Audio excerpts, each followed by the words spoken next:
બધું નકરું મહેર મહેર મહેર જ દેખાઈ રહી છે. સુંદર સાજી, જેને જાજી મહેર દેખાશે ને એને જાજો પ્રેમ થશે.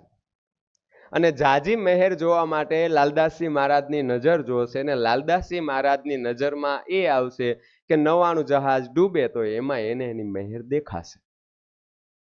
તો જેટલી જાજી મહેર દેખાશે એટલો જાજો પ્રેમ થશે.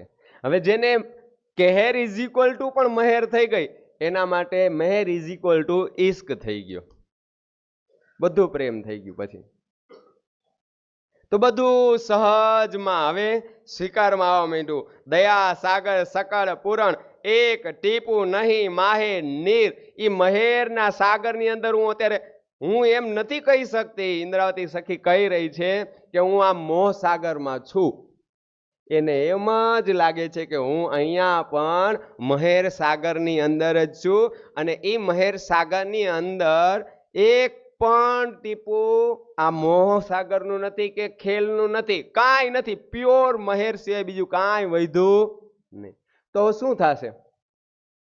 શુક્રાના, હે ધામના ધણી, તમારો આભાર. અને સૌથી મોટો આભાર એ કે આ તારતમ આપ્યું, આ વિતક આપ્યું, અને એના લીધે જ્યાં જ્યાં મને બહુ જાજી બધી ફરિયાદ થતી હતી ને, હવે બધી ફરિયાદ મટી ગઈ.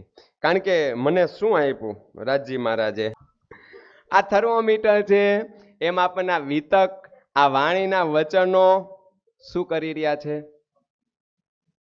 બધી જગ્યાએ મહેરનો અનુભવ બતાવી રહ્યા છે. શું છે? આપણને ક્યાંય એવો કાંઈ પણ ફરિયાદ હતી ને તો ત્યાં એક જ વસ્તુ દેખાણી, એ ખેલ હુઆ મહેર વાસ્તે. અને આ થોડુંક ગોખાઈ જાય ને તો કઈ ખોટું નથી, સારું જ છે. એવું બોલતા બોલતા એક દિવસ થવા પણ લાગશે. તો અહીંયા ક્યાંય પાણી જેવું વધ્યું નહીં. હવે શું થઈ ગયું? મહેર સિંહાસન બેઠક ઓર મહેર ચવર શિર છત્ર. દયા સાગર, દયા મુકુટ શિર છત્ર ચમર, દયા સિંહાસન પાટ, દયા સર્વે અંગ પૂરણ, સૌ દયા તણો એ ઠાટ. હવે હું બસ ઇન્દ્રાવતી સખી કહે છે કે આ દયાના સાગરમાં એને સરસ મજાની સિંહાસન, એના મહેરના સિંહાસન ઉપર બેઠી છું. મને જરાય કોઈ વાતનું દુઃખ નથી. અને દુઃખ આવે છે ને તો ત્યારે મને ઇન્દ્રાવતીનું આડું અંગ શ્રી તારતમ આપીને એમ કહે છે આ તો ઘડીકનો ખેલ છે. અને આ ખેલ છે તો એ કેવો છે? એ ખેલ હોવા કેવા સહજ શાંત થઈ ગયા.